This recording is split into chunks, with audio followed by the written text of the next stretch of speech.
Kulian TV. Atibatike zvechopu. Right, muri yeZimbabwe. Inini ndine one munhu akatanga kutozvitaura kuti aiwa zvezano zvawandirwa izvi. I always tell you guys. Ndikasangana shabangu. Sorry for the first time, let me say this to you guys on Kulian TV. Ndikasangana shabangu ndoda kumumamisa. It's not a crime kuti ndikati ndikasangana munhu ndoda kumumami. Ndikasangana shabangu ndoda kumumami. Amen. Anodhererana Chamisa, because Chamisa ndo chechi, saka vanenge zoti kakatwana na Chamisa haazodi zvinhu zvepamuromo anozongoti itai zvamuri kufunga muzosangana nevanhu.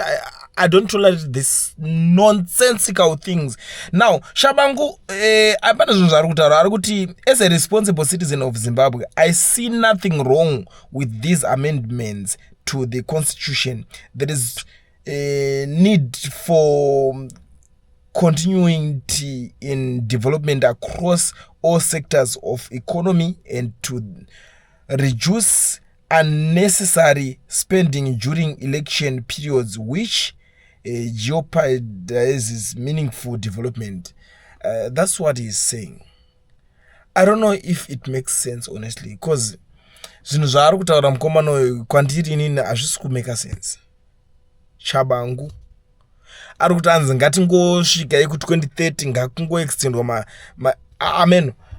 Muri yeZimbabwe ndiudzei, inini ndakamirira kunzwa respond kwamuri kana ini ndoziva paanowanika, ndoziva paanogara, ndoziva kwaanoshandira, even nemabusiness ake ndoziva pari. Zvimwe zvese zvichazoitika, it's up to you guys. I don't know if you are interested about it, but inini ndati ndakasangana naye because tine kwatinombosangana muno muSouth Africa. For your own information, mukomana ne a certain business ranorana here in South Africa. So I don't know.